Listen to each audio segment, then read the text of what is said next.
Welcome to Sports Talk with Steve Jones, the daily talk show with the voice of Penn State football and men's basketball.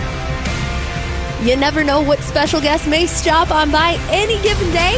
Now here's the man of the hour, Mr. Steve Jones. So great to have you with us on the show today. Can't wait to watch the Jets play tonight. That's right. Jets. I'll tell you what, I did not fully realize. You actually think 49ers is spelled with the 4 and the 9. That's what bothers me. That's right. They always put the number. When in doubt, put numbers in. Just like you actually think that's how it's spelled. You spell straight, just put a number 8. Much easier to do that. Or 4, just put 4. Number 4. No F-O-R. Yeah. Or 4, F-O-U-R, whichever you're spelling it. I'm very surprised, and I shouldn't be, how unpopular the 49ers are in the state of Pennsylvania. I threw a 49ers hooded sweatshirt on Saturday night. I got booed out of the building. There are two reasons for that. Well, no, they booed me, obviously. That's the big reason. But it's like, my goodness. I took it off and got a standing ovation. Go figure. I have no. I just thought, my goodness. I knew in the eastern Pennsylvania their popularity declined greatly in these last 2 years, but the whole state. What are you doing? Okay, so let's start with, before I get to Penn State football, I just want to make one brief comment. Very quietly, the team on campus that's really having a terrific year is the women's volleyball team. Absolutely. Won at Tennessee, beat Kentucky. I mean, they're swept Louisville here. Swept Louisville. They're really playing great volleyball. So I thought I'd mention Katie's team out of the gate here. All right. So Saturday. So going into the game, and I always take the time on the show to tell you about, quote, the other guy. So anybody who watched this, you knew all about Fannin because we told you about him. We told you all about Malcolm Johnson. We told you about it. We mentioned that they had 5 power forwards on the offensive line because we told you about it. We mentioned Bazelak at quarterback. We told you about him.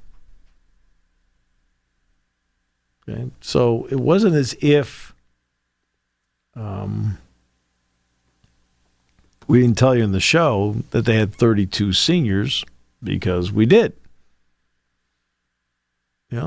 Older team, been there, done that. It's not just winning at Georgia Tech like they've done before, but how competitive they were in the first half last year at Michigan. I mean, they can play. And, now if they played week in and week out in the Big Ten, they'd lose a lot of games, but still, it's not as if they couldn't play a terrific half, which they did. The penalties need to be cleaned up. They had 8 in the first game, 7 in the second game. You have to clean that stuff up. Absolutely. First game you excuse it a little more just because first game timing is going to be off. But, that transition into week 2, you got to be better. The tackling was a bit baffling because normally I say it takes about 2 to 2.5 games sometimes for the tackling settles in for everybody because of how camps are these days. So that would hold if Penn State hadn't tackled so well in the first game. Penn State tackled really well in the first game. This time it was, something that needed some work. How about that? That will be fine because, they showed in the first game they can be a really good tackling team.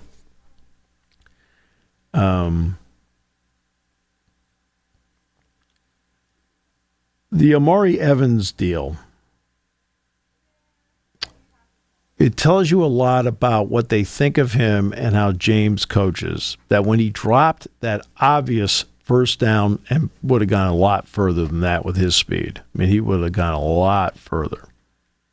That they stuck with him. They make him sit, watch, learn from it, whatever. Nope. Right? He catches the touchdown pass, and James tells him on the sideline, he says, hey, that's why we stick with you. Hey, that's good coaching right there. And he has the ability to take the top off. So now we get to what happened in the passing game besides Evans. In the first game, the guy that had the hot hand was Trey Wallace. Okay. And then Evans was right there behind him, and then Warren a little bit, and the running backs. Okay. Well, this time it was the tight end. In the long history of Penn State football, no tight end for Penn State has had more yards in a single game receiving than Tyler Warren did on Saturday. He had 146. And you're talking about the great tight ends Penn State's had over the years, Ted Kwolek, and you're going to Mike McCloskey and Kyle Brady, and like on and on and on. All the great Pat Freiermuth, right? All these great tight ends, Mike Gesicki, right? On and on. It's a long list from Ted Kwolek on that Penn State's had. Mickey Schuler, both Mickey Schulers. Okay? He had more than any of them, 146. Tight ends never had that before. That's now 2 100-yard receiving games for him in his last 3 games. He had 100 over 100 in Peach Bowl too. So that's your hot hand because guess what? They're not covering him, or at least effectively. So Drew Aller was smart, kept going there. Well, Wallace didn't get anything. Well, okay, fine. All right, that happens. The one interception was to Wallace in the back. He was trying to feather that in. He just didn't get it far enough. And then, of course, the long bomb that Oladokin, who's a heck of a defensive back. And again, if you listen to the show and you listen to the pregame that Jack and I did, we talked about Oladokin. This is why Jack and I watch all the tape that we do on everybody. In other words, we know we have to be on for X amount of hours on Saturday, so we treat every game the same because you have to come up with the same information every game for people so that they know what to expect, pro and con, from whomever Penn State's playing. Oladokin's really good. Right? Really good. But again, now this time it's Warren. Secondary was Evans and the running backs. They meant, one catch for Julian Fleming, nothing yet for Liam Clifford. Well, what's wrong? Well, nothing's wrong. Just their time will come where the coverage will be in such a way where it's their turn. Sometimes it's that simple. Fleming, meanwhile, what I love about Fleming is you watch him play, he runs hard, precise routes. I mentioned last week the 2 touchdowns, the first one to Walls from 50 and then the second one that Bo threw to Warren. It's Fleming that clears the area out. Saturday, watch Fleming block. You know what Fleming does? Fleming in a game makes winning plays. I know you want to see him make winning plays, making 8 catches for 130 yards. I understand that part. But from a football point of view, Julian Fleming makes winning plays. Man, he helps you win. The running backs, it's the 38th time in the history of Penn State football you've had 2 running backs over 100 yards. And it's the second time that Katron Allen and Nicholas Singleton have done it. They did it in the Michigan State game at Ford Field last year. But it's not just the running back part of it. It is the ability to catch the ball. Allen came out of the backfield against West Virginia, made a really nice catch, took it in from 20 yards out, scored. The pass to Singleton has worked so hard to make himself into a better pass receiver. When he first got here, he essentially was a body catcher. Right? He could catch the ball, but he kind of used the hands and the body to secure the ball. Now you watch him. His hands are out in front. Why? That's confidence. Okay? Hands out in front. That's confidence, right? That's how the wide receivers play it. He plays it the same way. Right? And look, there isn't a linebacker or a safety that can really cover him. There really isn't. And then, of course, the key sequence was the Zakee Wheatley interception. I mean, after our first half where the quick game of Bowling Green, bang, bang, bang, bang, where, a defensive line can't react to that. And let's give Bazelak credit. He was very accurate in the first half with what he did. But in the end,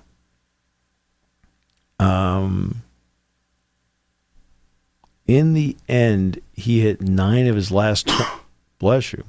He hit 9 of his last 20 passes, and 2 of them were intercepted. One by Rojas, which was just tremendous. Rojas covered the back out of the backfield on a longer pass play, broke it up, right? This time he picked off the pass. He wasn't on a running back. He was on Rakeem Smith, the wide receiver. And that wasn't a poorly thrown ball either. That was a great play. And picked it up. Just a great play. Yeah. Then Wheatley really playing center field, tracked it and was able to pick it off in the very next play. Singleton went 41 yards for a touchdown that essentially put the game away.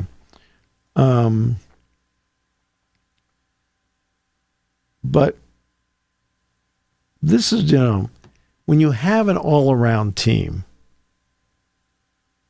I think everybody would like to see ideals, Walls get 4 or 5 catches, Fleming get 3 or 4 catches, Clifford get 3 or 4 catches, Warren gets 5 catches, like they spread it around like that. But right now they've had hot hands. And they've gone to the hot hand. They've gone to the hot read. And the offense has been moving. Abdul Carter, I think, started to find a gear as the game was going. He made some big plays in that game. And as time goes, Carter's just going to get better and better in that spot. Because remember, that's all new to him.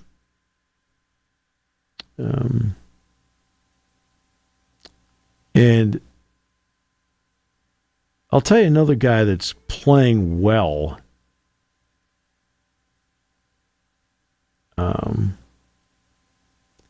And that is quietly Elliott Washington. He had the interception against West Virginia, but I thought he played really well on Saturday. Really well. And I was impressed again by him. Remember, he came from a scheme in high school. See, Zion Tracy had a little bit of an advantage over him because Tracy, they played multiple coverages when he was in high school.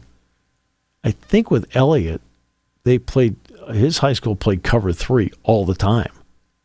So he's had to learn all this stuff along the way.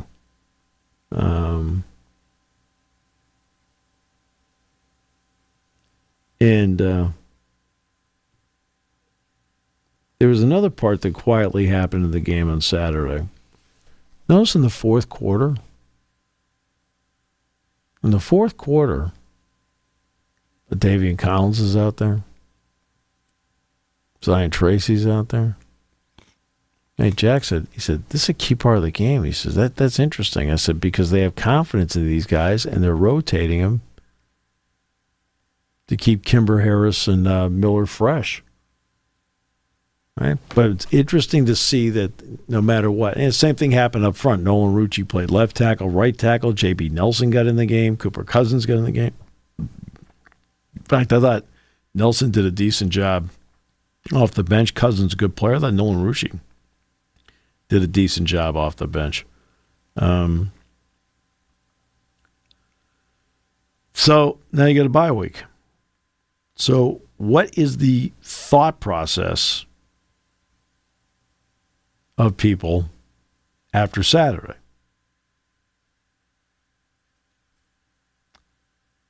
And that is they need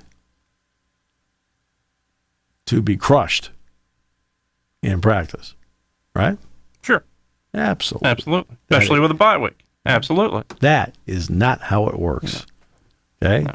Yeah, you don't do it that way. Okay? Sunday, you sit there and you grade the video. And you give a very honest, direct critique of what they saw of you in the video. Pro and con, by the way. You do something right, they'll tell you what you did right. But they're going to give you an honest, straightforward, to the point critique of, and they'll show it over and over again to make sure what you did right and make sure what you need to correct. They get on the practice field. They go through corrections. Guess what? At that point, there's no need to kill people. You start, okay? The worst thing you can do is, quote, drive them into the ground mentally. Instead, here's the other way to do it. You make your points, you work on it, and you keep your routine normal and your approach normal, because guess what? Hey, you're not panicking. You won the game. You are now coaching from a position of strength. You won. Others aren't saying that. Is Texas Tech doing that after Washington State? Nope. No. Notre We all Dame's know not doing about it. Notre Dame, Northern Illinois, but that's not the only one, though. Yeah. Is SMU doing that with BYU? Right? They're trying to make corrections off losses. And now you've got 2 weeks here, which is a good time. I mean, I didn't really think initially I would like this spot. I was kind of hoping maybe they would, I know Kent State has a game at Tennessee this week, right? But it would be nice if Penn State had played them, then had the bye week going into the Big Ten. But that's fine. But you go through training camp 2 games. I think actually in reality this is not a bad spot to have it. And the idea that you're going to take them and, because I had people saying to me, practice is going to be brutal this week. Practice is going to be practice this week. Right? Okay, it's going to be practice this week. Right? Will they emphasize certain things? Will they drive home certain points, especially in team meetings, especially in position meetings? Will they drive home certain points? Hey, remember, you're better than what you did. You're better than that. Show me you're better. Okay? Show me you're better. Show everybody you're better than that in certain spots. Because not everybody, a lot of people actually played well in the game. Right? But that's what you're doing at that point. Right? Taking them and mentally stripping them. That doesn't go. That doesn't fly. There's some people that respond very well to a good swift kick in the backside, okay, verbally, okay, and there are other people that don't. You have to treat everybody in a way that works best motivationally for them. If you need to give them a verbal shot to the bow, okay. Because that gets them going. Other people you can't do that with. And some people you can talk to matter-of-factly, X, Y, Z, yeah, I got it. And you know what? Let me regurgitate what I saw in the film. And it turns out, yeah, I didn't do this, I didn't do that, or I did that. And some people are like that. They can do that right away. My goodness, Ace Baldwin can do that. So one thing about Ace. Ace is one of those guys who, when you're talking to him, he doesn't really look at you. He hears every word you're saying. Right? Some people are like that. Same thing with some of the football players.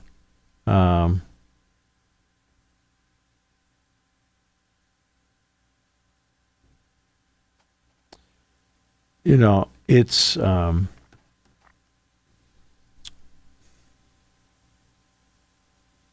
for the players, I think people sometimes wonder, like, oh, they won the game, okay. And of course, you have the outside word telling them essentially you won, but. Yeah. And I had people say, how far are they going to fall in the poll? I looked at them. I said, well, who cares? I said, who cares? Yeah, absolutely. I said the people voting in the AP and in the coaches poll have absolutely no say. No. At all as to who makes the college football playoff. Yeah. None. And it was irrelevant before the playoff went to 12. When it was 4, I didn't care about the preseason polls of the first several weeks. What matters was the playoff rankings at that time. Now you're at the point where you have to get into the top 12. It's a bigger gap there. So no, I don't. It's not even a bigger gap. It just doesn't matter. It makes it. That's my point. It makes it matter less. Is where I'm going with it. These people, these people that are voting. I mean, I think it's great for the game. You could sit there and say, "Hey, put a number next to somebody." Texas is, whatever Texas was ranked. Yeah, I think they're 2 now. Whatever. Yeah, but they were third. They were playing number 9, Michigan. That's great, right? But again, the AP and the coaches polls have nothing. Now, it turned out Penn State didn't drop in either one. In fact, I think they're up to 7 in the coaches poll. Yeah, 8 in the right? AP. Yeah, right. Like, okay, it's fine. The one that's got to be a little concerning is Oregon. Oregon didn't play a great game. They racked up a lot of yards, but didn't really play a great game against Idaho. Okay. Well, then they went out and they played who'd they play over the weekend? Boise State. And they had to win it on a field goal the last play of the game. Now, Boise State's pretty good, but you would figure after a 10-point win over Idaho, you'd want to get, hey, we're going to show everybody. Well, you didn't show anybody. And guess what? They have to go to Corvallis this week. They play Oregon State. Yeah, and Oregon State is not exactly enamored with Oregon right now. There's a chance. That number 9, I don't think it'd be the case. Oregon would almost be an underdog in that game. The way they played first 2 weeks. I don't think they will be. They're not going to be an underdog. No, I don't think they will be. But I think third quarter was the difference in that game. Boise State came out flat out of halftime. Other than that, that was an evenly played game the whole way.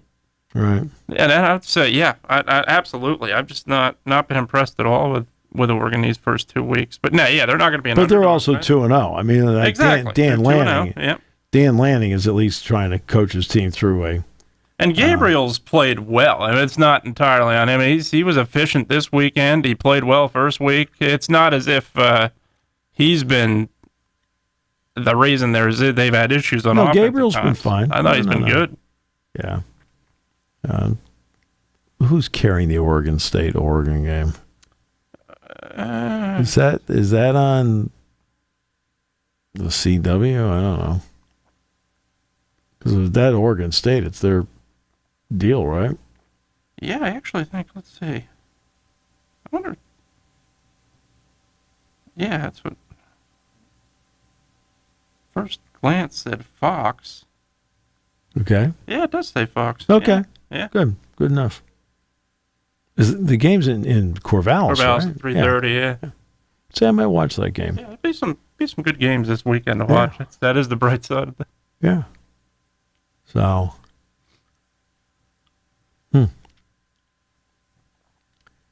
Yeah. It's going to be interesting to see how they play. And Washington State crushed Texas Tech. Yeah. Okay, BYU won at SMU. We already talked about Notre Dame. One note about that game. Remember when Penn State played Iowa? And Penn State was just running the ball, right? And James Franklin told the coaches, hey, guys, let's not abandon the run. Remember, let's not abandon the run. That's part of what a head coach does, is that they'll tell the other coach, say, look, I want to remind you something. We're running the ball great. Let's not abandon it. Okay. Marcus Freeman I think Marcus Freeman's a very good coach. But they had a 2nd down and 1 with about, 5-6 minutes to go in the game? Yeah. Now, if you're sitting there in the first, second, third quarter, that's a great play action fake, let's go deep and take care of business play, right? It's a great situation. Play action pass, go deep. All right. Except not there. How valuable was it for Notre Dame to get the first down and keep the clock moving and just keep moving the chains? Instead, they went play action, went deep, and Northern Illinois picked it off and ran it back to the 50-yard line.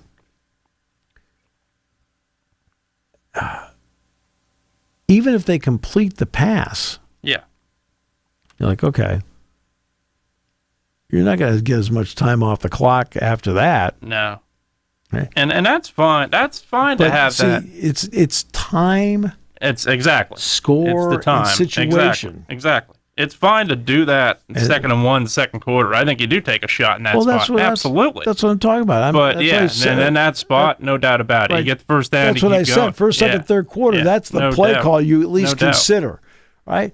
But not with the time where it happened to be, what the score happened to be. You need at that point. Let's just get the first down, get 3 more downs, eat some clock, put the game pressure on them to stop us, and unreal. And it was one of those, and Leonard threw a flat ball. He put no air into that thing at all. And,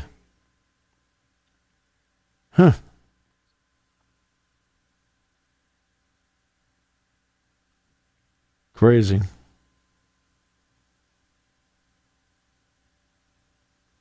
Crazy.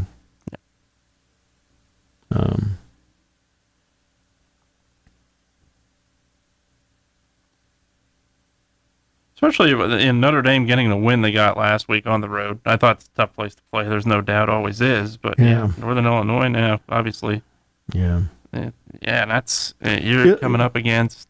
Okay, how much has college football changed? Oh, quite a bit. Okay. Okay. Whoever thought Kansas losing on the road would bring with it a field storming? Good point. Wow, we were in a different world when that happened. Very different world. Illinois beat Kansas. I thought Illinois played well. It was one of those games where I thought there's no question that Illinois did some really good things.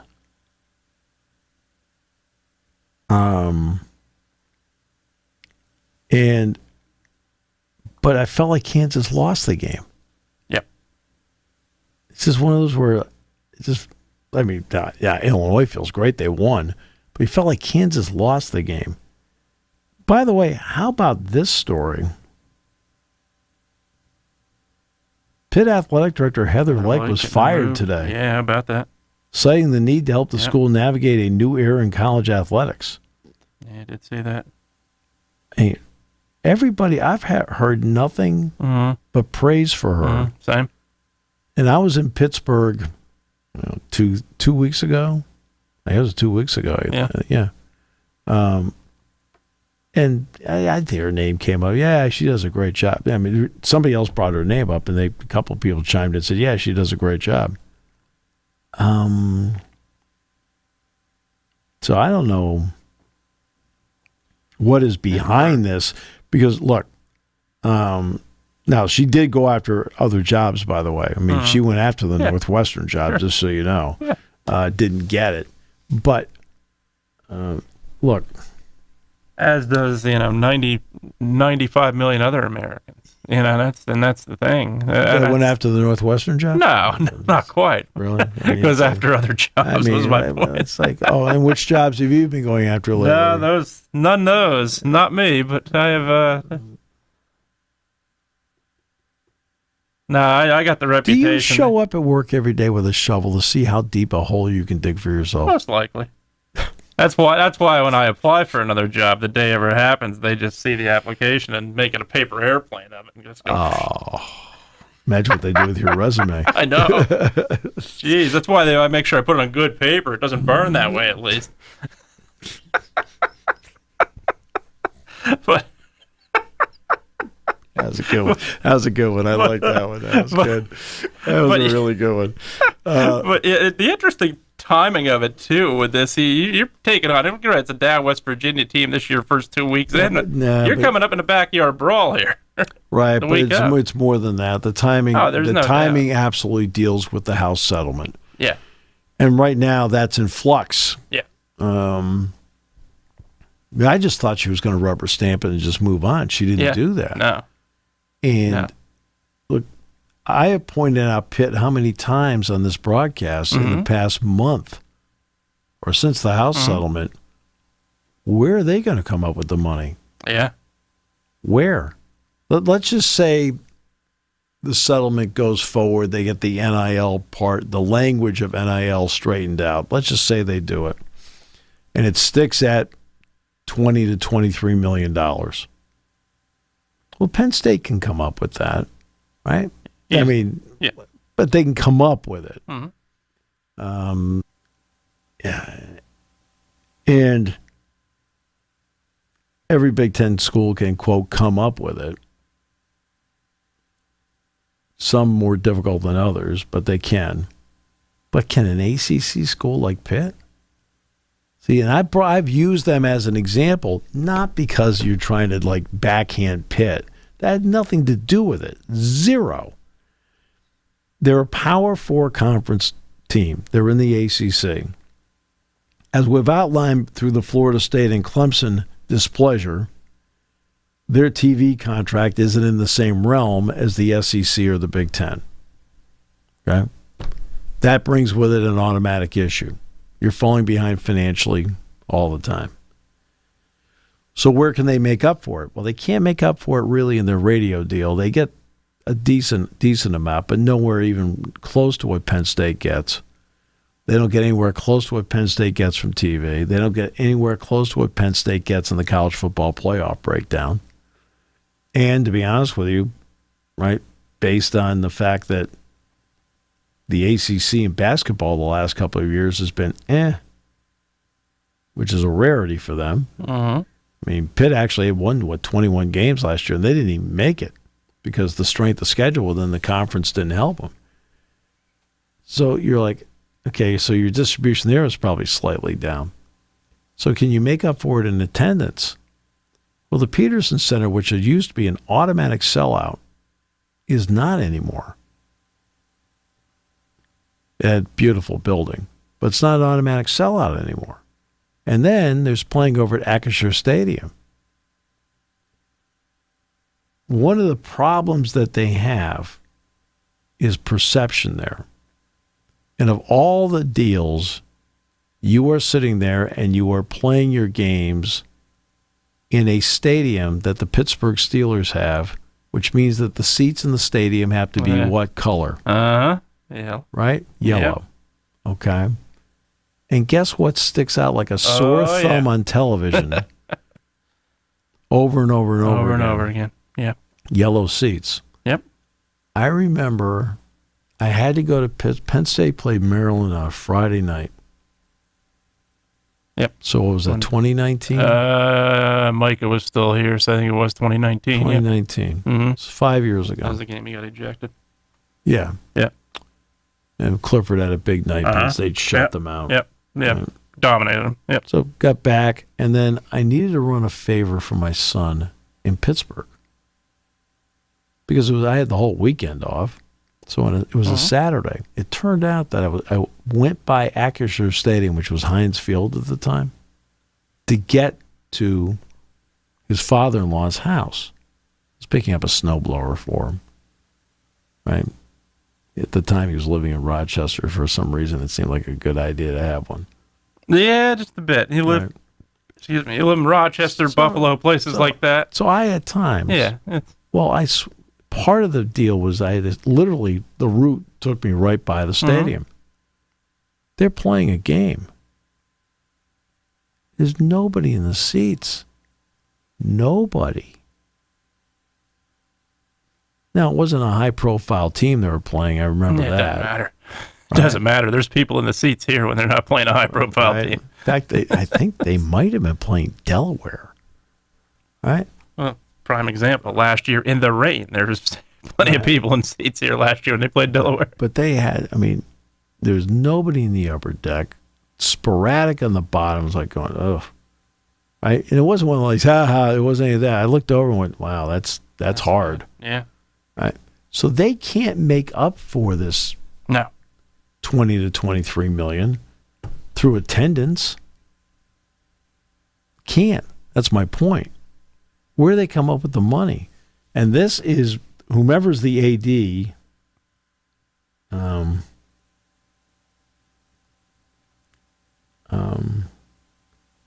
Is going to be have to be somebody that comes up with money because they're going to need it. And it's not like Lake didn't have some success. Narduzzi did win the ACC title in 21 with Kenny Pickett, the women's volleyball team. Yeah, right? That's the bizarre part too. Opening week they booed Kenny Pickett on the Jumbotron. Like, he took you to an ACC championship. I get that he's not a Steeler anymore. Right. No, I understand. Geez. No, it's like fans are fickle. It's big time, right? In that case, men's soccer team's gone to the College Cup. Volleyball team's gone to Final Fours. They've done all right. But it's going to be this money part that's going to take any athletic director and stretch them to the max financially. Because hard decisions are going to have to be made by schools as to what they do with their sports. And you have to make decisions as, can we keep them all? Can we keep them all?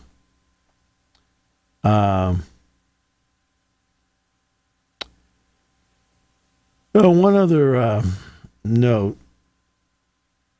Nebraska crushed Colorado. Right? 28-10. But it wasn't even that close. No, that was 28-3. Right? Shedeur Sanders, they couldn't protect him. Nope. They ended up rushing for 16 yards in the game. Yeah, you're seeing the same problems with Colorado, too, things that aren't being fixed. And this, I'm not talking about this year. I'm talking about during the entire tenure Coach Prime there. I think he's a motivator. I don't think there's any question about that. He fits a position, but the question is, as a coach, the X's and O's, can he do that? And I don't think the answer is yes just yet. I don't know. A year ago this time, they were the toast of the country. Sure. But then they ran into Oregon and everything went south. Well, but I pointed out, and I talked to my broadcasting class about this today. They were 3-0. Mm-hmm. They were coming off a 1-win season. Yeah, they beat TCU. I said, yeah. But there are many areas where a coach has to be really great. One is taking advantage of the talent you have, putting them in the best spots to win. But number two, and this isn't talked about that often, masking your deficiencies. Absolutely. And last year in the show, I made the point repeatedly that Deion Sanders and his staff should get a lot of credit because they're masking their deficiencies. But by the middle of October, I said they're going to run into deep trouble. Yeah. Why? Because guess what? Every game has with it video. Yep. And video shows your deficiencies. And it shows you that what you are trying to work around. And everybody then sits there and goes, all right, there it is. Like you're always looking for Waldo. Now in football, sometimes there are multiple Waldos. And guess what? Teams exploit that over and over again. And you don't have the ability to correct it because you were masking it to begin with. right? It's not like you can plug in somebody that's going to fix it for you, because if that person was able to fix it for you, they would have been starting anyway. And, a lot's made because they have Hunter, who's just a marvelous talent. Mm-hmm. I agree. And his 2 sons. Okay? And Horn's not a bad player either. No. But they don't have a lot of talent. Yeah, and he doesn't go out. He does not make in-home visits. Uh-uh. I don't even think he goes out recruiting. I don't think. He hadn't, as of the offseason at least. Right. He says it's different for him. Well, you took the job. Mm-hmm. You got to go do the job. Yeah, absolutely. I don't care that you're Deion Sanders. That's great. That's great. Right? That doesn't matter. But guess what? There are certain ways to do the job. You got to do it. Absolutely. And it's not a case of, and I'm not saying Deion's doing this, and he very well might be. It's not a case of anymore, especially in college sports, and it's really not been, period, even prior to NIL, where a person of high stature could just say, how would you like to play on my team? That you're investing 4 years, usually 4 years of your life, and an altering point of your life into where you're going to school. It doesn't matter. Michael Jordan comes to me and says, how would you like to play on my basketball team?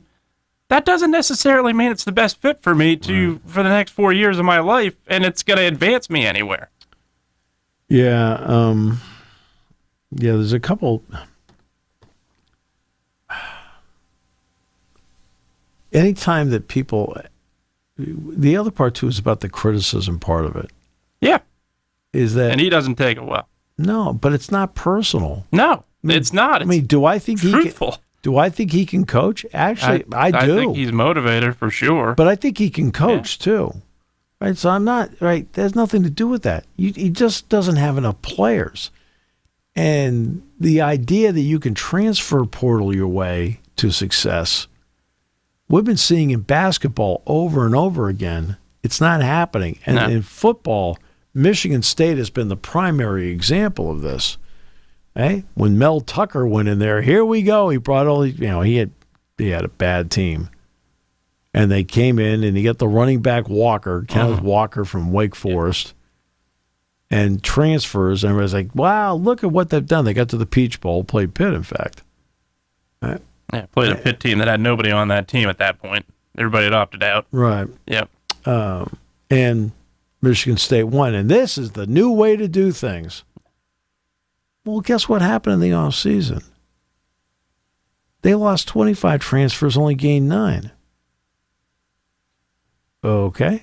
It works both ways. And they haven't been right ever since.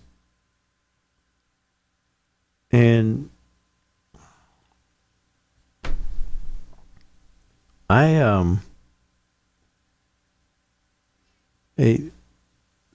transfer portal's great to keep yourself older in certain spots when you need to be.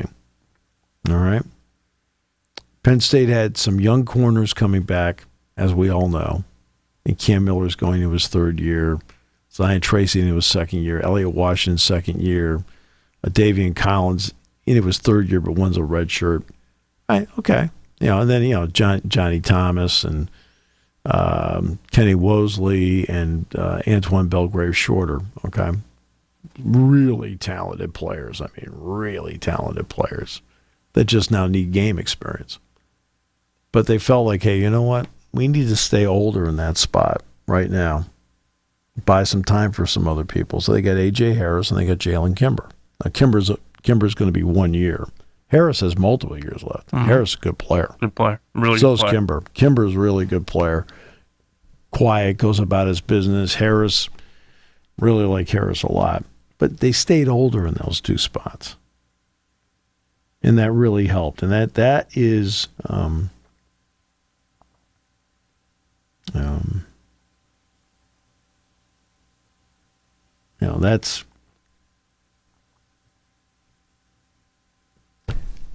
that's going to be that's why you do it. Doing it wholesale. Remember, when you're doing it wholesale, I know culture is almost like that opaque word, but it's one of those that if you're around it, you know it. Okay. And I'm around Penn State's, and you see it and you know it. And guys fit into that culture. When you are doing wholesale transfers coming in, they are coming in from multiple cultures, and you're trying to form it into one. That's hard to do. Because they've already, and remember, they've been at previous stops where they've developed some habits at previous stops, habits that may not fit the habits that you're trying to put forward, because not everybody's habits are the same. Not everybody's team habits are the same, which goes back to culture. Sometimes you have to break them of the habits that they had before that caused them to either not get enough playing time or caused them to not fit in where they were before. And that you inherit their habits when you bring them in. And they're older, which means they've established more habits instead of coming out of high school, for example, and you can start from day one, like this is how we do things, this is what you need to do. Okay? As opposed to somebody that's already played for somebody else, and they come in, and sometimes they come in, they got great habits right away. Julian Fleming had great habits, right? Comes in right away, you can see right away. So I thought Harris, same thing. Harris and Kimber, same thing, right? I've seen some basketball players transfer in here, and I go, okay. That's an interesting way of doing things.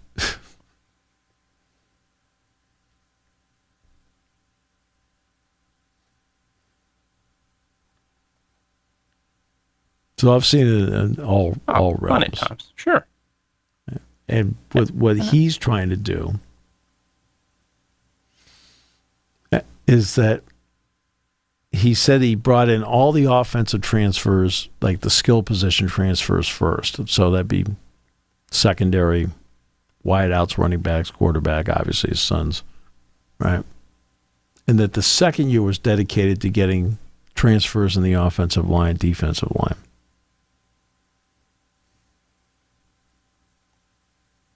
I watched some of that Colorado game the other night. There's only so much of it I could watch. And I'm like, man.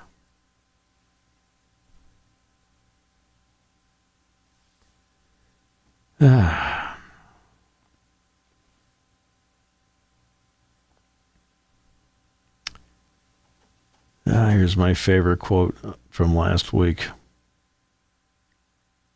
When he came to revised rules on how collectives operate are a central part of the deal, the NCAA attorney. Without it, I'm not sure there will be a settlement.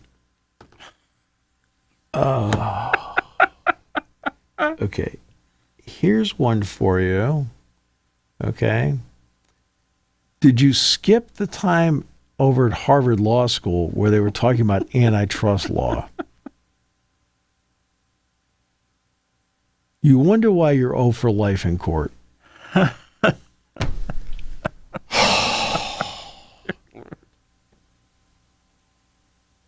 If they were to botch this up,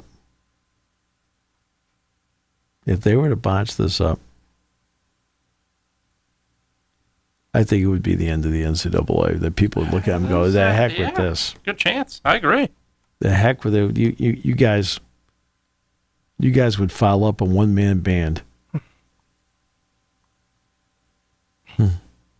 Speaking of which, really one of your better shows. It's the effort that counts. Oh, just thinking about the lack of it. Oh, what are we doing here?